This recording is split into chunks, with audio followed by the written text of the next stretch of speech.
Tem silêncio que não é apenas ausência de som, é dor, é distância, é grito contido. Arthur vivia cercado de luxo, mas sem saber como alcançar o próprio filho. Empresário bem-sucedido, dono de uma mansão sem risos, ele convivia com uma dor que nem todo o dinheiro do mundo podia calar.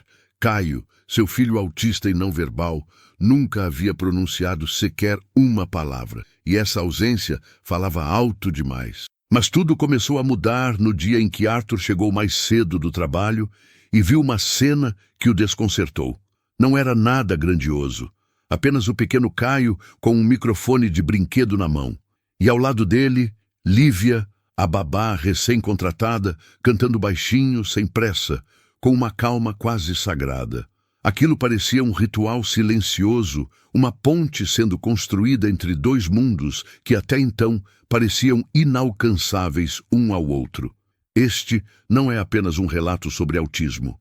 É uma história sobre redescoberta, sobre a música como ferramenta de amor, sobre rotinas afetivas que curam feridas invisíveis.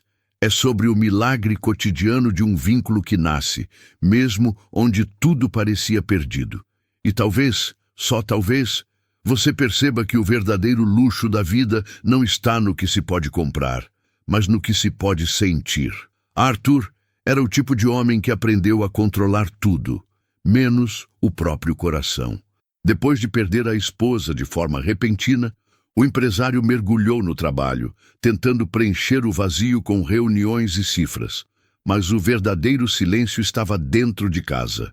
Seu filho, Caio, autista e não verbal, crescia sem uma voz, sem um abraço apertado, sem o pai presente. A mansão em que viviam era tão fria quanto os corredores de uma empresa às 3 da manhã. Os dias passavam como réplicas uns dos outros. Arthur mal percebia os sinais de cansaço, de ausência, de luto congelado que Caio expressava com o corpo, porque não havia palavras. A comunicação entre eles era feita de portas fechadas e passos distantes. O autismo, naquele lar, era um muro intransponível. Mas o que ninguém dizia, e talvez nem ele soubesse, é que aquele menino também sofria por não ser visto, mesmo diante dos olhos do próprio pai. Essa distância emocional se agravava a cada tentativa frustrada de contato. Arthur via Caio como um problema a ser administrado, um lembrete vivo da dor da perda. O silêncio entre eles não era natural. Era imposto pela falta de empatia, de escuta, de presença verdadeira. Mas como construir uma ponte se nem se reconhece o abismo? Era nesse ponto exato que a história precisava de um novo capítulo. E ele chegaria na forma mais inesperada. Lívia não tinha diplomas reluzentes, nem cursos de neurodesenvolvimento no currículo, mas carregava algo raro: sensibilidade. Desde o primeiro dia naquela casa, ela não tentou forçar sorrisos ou quebrar o silêncio à força. Apenas sentou-se ao lado de Caio, no tapete da sala, e respeitou o tempo dele. Seu olhar dizia mais do que qualquer palavra: estou aqui, do jeito que você puder me receber. Aquele gesto simples, presença sem exigência, começou a dissolver uma tensão antiga que pairava no ar. Aos poucos, o ambiente foi mudando. Não houve grandes revoluções, mas pequenas quebras na rigidez da rotina. Ela começou a cantarolar baixinho enquanto organizava os brinquedos. Introduziu toques suaves e sorrisos lentos. Ofereceu a Caio não comandos, mas convites. E ele, com a timidez de quem nunca teve espaço para florescer, passou a observá-la. No início, era só um canto de olho, depois um gesto sutil, como empurrar um brinquedo na direção dela. Era o início de algo bonito. Enquanto Arthur continuava imerso em seus relatórios e reuniões, Lívia se tornava a ponte entre mundos. Ela não preenchia o silêncio, ela o habitava. E ao fazer isso, despertava em Caio a coragem de confiar mesmo sem palavras. Talvez fosse a primeira vez que alguém enxergava aquele menino além da condição.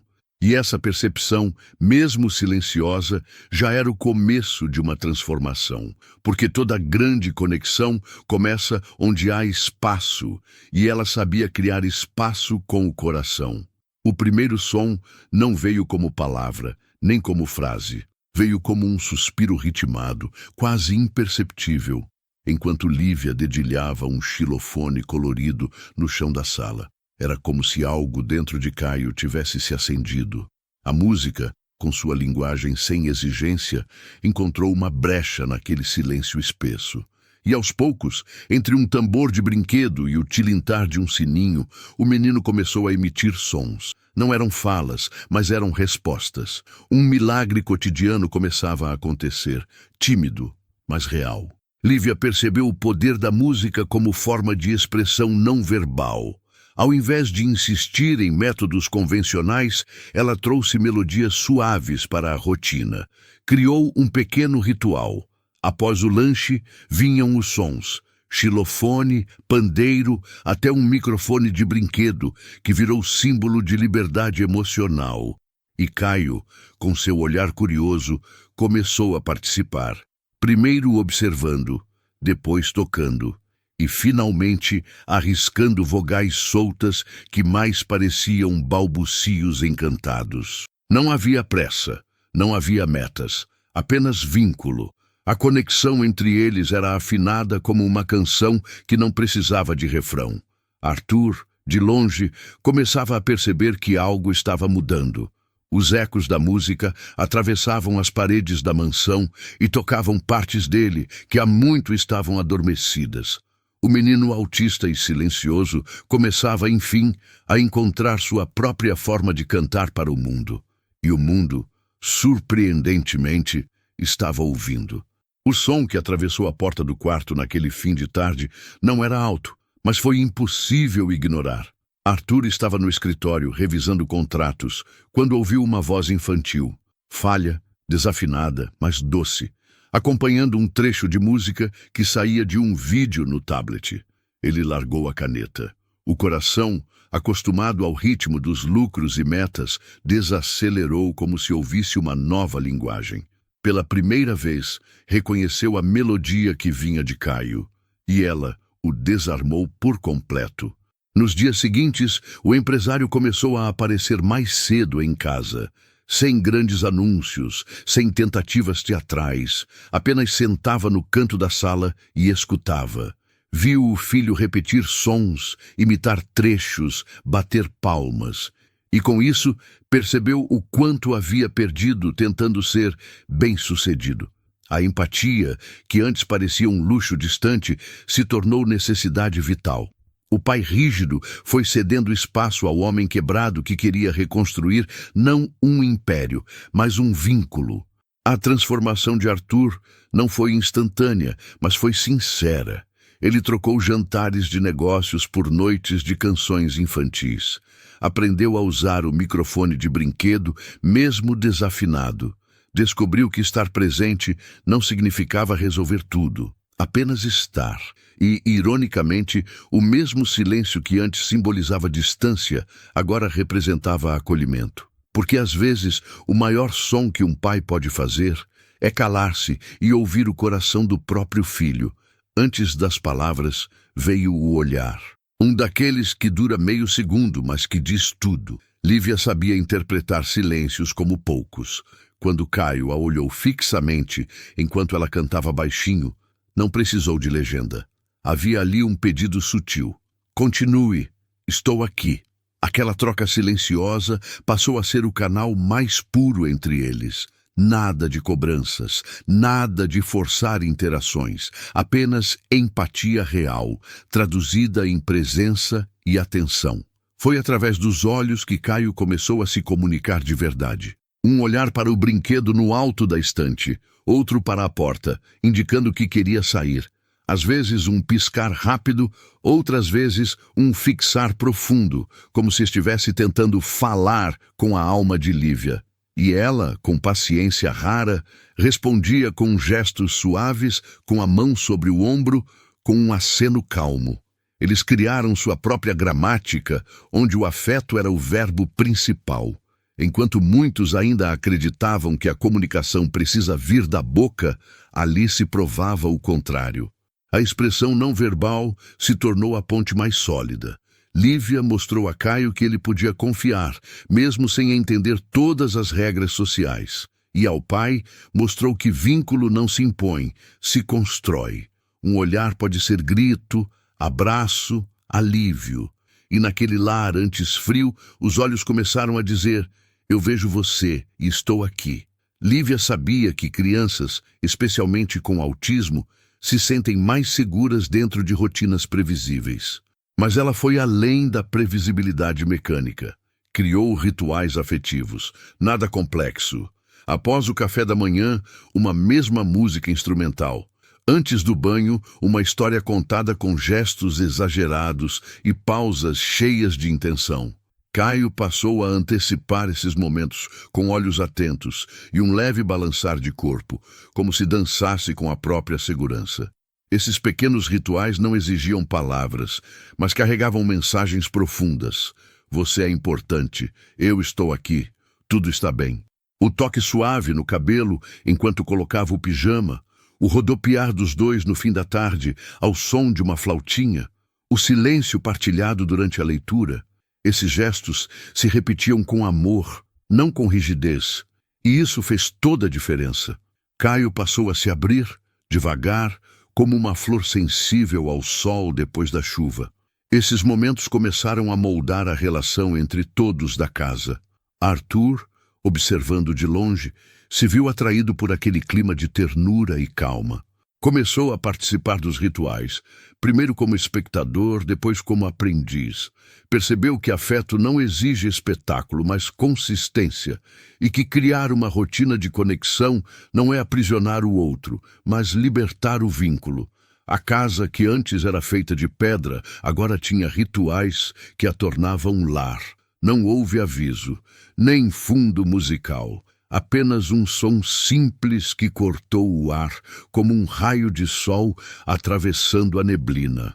Pá! Foi isso que Arthur ouviu ao passar pelo corredor. Paralisado, ele achou que era coisa da cabeça, mas ao olhar para a sala, viu o filho com um microfone de brinquedo na mão e a boca ainda entreaberta, como quem testava um novo superpoder. Lívia, ao lado, sorria sem dizer uma palavra, porque naquele momento, qualquer ruído pareceria desrespeito ao milagre. Caio havia vocalizado antes, sim, mas nunca uma sílaba que parecesse tão direcionada, tão cheia de intenção. Era como se, pela primeira vez, estivesse tentando se fazer ouvir. A emoção que invadiu Arthur foi avassaladora. O homem que lidava com CEOs e decisões milionárias agora chorava ajoelhado no tapete da sala, diante de um som curto, mas profundo. Ali, ele compreendeu. Não era sobre ouvir com os ouvidos, era sobre ser tocado com a alma. Daquele dia em diante, os momentos ao lado do filho ganharam um novo significado. Cada novo som, cada tentativa era celebrado como uma vitória gigante. Não importava a fluência, importava a intenção. E Arthur, que antes buscava controle e resultados, aprendeu a valorizar o processo. O silêncio ainda existia, mas agora era cheio de vida. E aquele som, pá, se tornou o maior presente que já havia recebido na vida inteira. Caio nunca disse "eu te amo" com palavras, mas um dia empurrou uma peça de montar em direção ao pai com as duas mãos bem firmes. Era só um cubo azul, aparentemente sem importância, só que para Arthur aquilo foi um gesto carregado de afeto.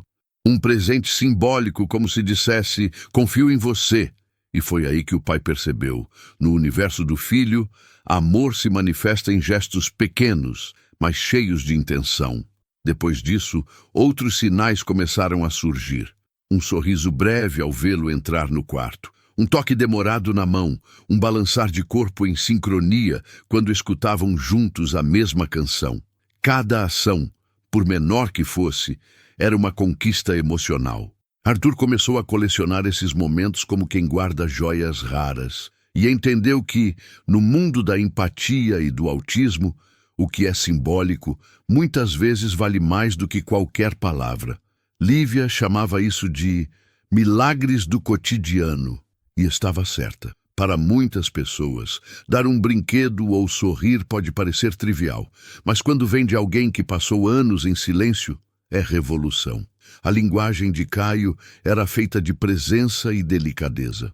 E Arthur, antes cego por números, agora enxergava com o coração. Estava aprendendo que vínculos emocionais não são construídos com pressa, mas com paciência, afeto e atenção aos pequenos gestos. Arthur sempre foi movido a prazos e metas. Sabia o tempo que um projeto levava para gerar lucro, mas nunca tinha parado para pensar no tempo que o amor leva para florescer. Com Caio, precisou desaprender tudo. Entendeu que não era o filho que vivia fora do tempo, mas ele que sempre correu contra o relógio. Ao aceitar o ritmo do filho, o pai começou a perceber nuances que antes ignorava. Um olhar demorado, uma pausa cheia de significado, uma respiração diferente durante uma música. Essa reconstrução não foi fácil. Teve dias em que Arthur se sentia inútil por não saber como ajudar. Em outros, se emocionava só de ver o filho encostar a cabeça em seu ombro. Mas foi nesse processo que ele descobriu a beleza de cuidar. Passou a preparar o café da manhã, a lavar os brinquedos, a observar cada pequeno progresso com olhos de quem reaprende a viver. O homem de negócios deu lugar ao pai presente, não o pai perfeito, mas o que está ali, inteiro, no tempo certo. Ao acompanhar o ritmo de Caio, Arthur também acessou o próprio luto. Chorou pela esposa, pelas ausências, pelo tempo perdido, mas não ficou preso nisso. Escolheu transformar dor em cuidado, silêncio em escuta, e descobriu que o amor incondicional não é um sentimento que surge de repente, mas uma construção feita de presença, respeito e atenção contínua. E quanto mais caminhava ao lado do filho, mais encontrava seu próprio caminho como homem e como pai. No começo, o microfone de brinquedo era apenas mais um entre tantos objetos esquecidos no fundo do baú. Mas para Caio, virou símbolo de expressão. E para Arthur, um portal. Quando o filho o segurava e emitia sons, mesmo que sem melodia ou lógica aparente, havia ali algo sagrado acontecendo. Era o início de uma voz. Não apenas literal, mas emocional. Um grito de presença, uma nota de afeto, um chamado para a conexão verdadeira. Arthur começou a usar o microfone também, às vezes desafinado, outras sem saber o que dizer, mas sempre com o coração aberto. Inventava rimas bobas, cantava músicas da infância, criava sons só para provocar risos no filho, e funcionava. O microfone virou uma ponte entre mundos, entre o silêncio da dor e a alegria do encontro. Mais do que um brinquedo, era agora um instrumento de cura, de expressão, de milagre cotidiano. Juntos, criaram uma rotina musical que não seguia partituras, mas seguia o amor. Às vezes era Caio quem começava com um som novo, outras vezes era Arthur quem iniciava um ritmo batendo as mãos na mesa. Não importava o formato, importava o afeto. Aquilo que antes era silêncio dolorido, agora era canto. Um canto sem letras, mas cheio de presença, empatia e transformação. O microfone de brinquedo havia se tornado a melodia do amor deles. Lívia nunca quis os holofotes. Desde o início, sabia que sua missão era preparar o terreno, não colher os frutos. Quando viu Arthur e Caio se conectando através do microfone, entendeu que seu papel estava sendo cumprido. Não sentiu ciúmes nem protagonismo ferido. Pelo contrário, sorriu com o coração. A babá que chegou como cuidadora, agora se via como ponte. Ela havia ajudado a abrir as portas, mas sabia que a jornada era dos dois. Em silêncio, começou a se retirar dos momentos em que pai e filho interagiam. Dava espaço, sem se afastar de vez. Observava de longe os dois construírem sua própria música, seus rituais afetivos. E era bonito de ver. Lívia entendia que empatia também é saber a hora de recuar. Sua presença continuava ali, firme, mas mais como alicerce do que como teto. Era como quem planta e confia que a terra saberá fazer o resto. Ao não se colocar como centro da história, Lívia ensinou mais uma lição poderosa. A verdadeira transformação acontece quando as pessoas assumem seus próprios papéis. Ela não salvou Arthur, nem curou Caio. Ela apenas criou espaço para que o amor entre eles se revelasse. E às vezes, o mais bonito é justamente isso. Ser lembrado não pela presença constante, mas pela mudança que se permitiu acontecer com delicadeza, cuidado e silêncio. As manhãs começaram a ter som de vida. Caio acordava e corria até o microfone de brinquedo como quem busca um amuleto. Arthur já sabia o que fazer. Preparava um café simples, colocava a música de sempre, aquela que usavam para começar o dia, e esperava o filho se sentar ao seu lado. Não havia conversa elaborada, nem planos. Havia presença, e isso bastava. O ritual era silencioso, mas transbordava vínculo emocional. Era uma rotina afetiva que não estava escrita em manual algum, mas gravada no coração dos dois. Lívia, agora mais à margem do palco, assistia à cena com olhos marejados. Sabia que aqueles gestos diários eram os verdadeiros tijolos da relação entre pai e filho. A cada música cantada em dueto, a cada silêncio partilhado com ternura, eles construíam algo sólido, algo que anos antes parecia impossível. E o mais belo disso tudo era que não havia performance nem plateia, apenas conexão real, amor sem legendas, redescoberta em sua forma mais pura. Os rituais que começaram com brinquedos e canções infantis evoluíram para momentos de pura sintonia. Às vezes, Caio puxava Arthur para dançar. Às vezes, era o pai quem improvisava uma batida na mesa para animar o filho. Era como se a linguagem da música tivesse se tornado o idioma oficial daquela casa. E mesmo que as palavras ainda fossem raras, o que havia ali era mais profundo que qualquer diálogo. Era afeto cotidiano em sua forma mais sincera. Lívia sabia que sua missão estava chegando ao fim quando Caio, sem ser incentivado, puxou a mão do pai e o levou até o microfone de brinquedo. Não houve espetáculo nem aviso. Foi só um momento simples, mas carregado de significado. Eles cantaram juntos, com sorrisos tímidos, desafinados, mas cheios de verdade. Naquele instante, Arthur olhou para Lívia como quem finalmente entende tudo. A babá, que foi ponte, guia e afeto, agora se preparava para partir. A despedida não foi triste, mas doce. Lívia se despediu com um abraço silencioso, respeitando o espaço de Caio, e ele, pela primeira vez, encostou o rosto no ombro dela.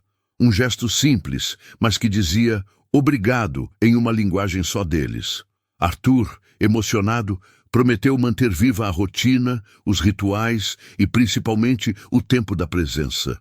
Sabia que sua história com o filho não teria sido possível sem aquela mulher de fala mansa e coração firme. A casa, antes fria e marcada por luto, agora era cheia de risos contidos, sons balbuciados e uma trilha sonora feita de amor e superação. Lívia partiu, mas deixou sua marca em cada canto, em cada música, em cada pequeno milagre que agora fazia parte da rotina de Arthur e Caio. Porque às vezes amar é justamente isso, saber a hora de entrar e também a hora de sair. E ela saiu com a certeza de que, agora sim, aquela casa tinha se tornado um lar. Nem sempre o amor se revela nas palavras. Às vezes, ele se manifesta no silêncio que acolhe, no olhar que compreende, no brinquedo empurrado como um presente simbólico. A história de Arthur, Caio e Lívia nos lembra que a conexão verdadeira não exige pressa nem perfeição. Exige presença. O tempo do outro nem sempre será igual ao nosso. E tudo bem. Aprender a respeitar esse tempo é, em si, um gesto de amor incondicional. Talvez você esteja vivendo um silêncio semelhante. Pode ser com um filho, com um pai, com alguém que você ama e sente que está distante. Mas e se, ao invés de tentar consertar tudo com palavras, você apenas escutasse, prestasse atenção, estivesse ali, mesmo sem saber o que fazer? Afinal, muitos vínculos se constroem com pequenos gestos, e o primeiro passo pode ser apenas estar. Agora me diga, qual foi o momento dessa história que mais tocou você? Já viveu algo parecido ou conhece alguém que precise ouvir essa mensagem? Compartilhe nos comentários, curta o vídeo e envie para alguém especial. E claro, se quiser acompanhar mais histórias que aquecem o coração e despertam a alma, inscreva-se no canal e ative o sininho, porque às vezes tudo o que alguém precisa é de uma história como essa.